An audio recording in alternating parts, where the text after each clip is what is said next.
Hello everyone, today I'm going to show you how to add DoorDash Crimson Card to Apple Wallet. So just tap on the Apple Wallet on your mobile device and move in the top right corner option is the plus icon.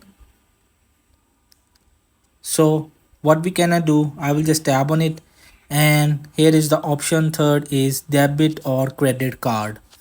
So I will be just get in and you will be just tap on it continue. So simply you will be just hold and near card.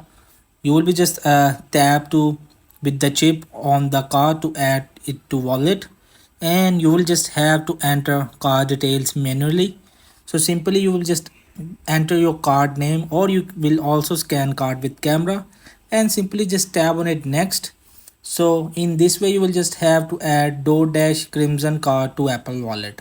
So hope this video helped you. Please don't forget to like and subscribe and get notified for more videos.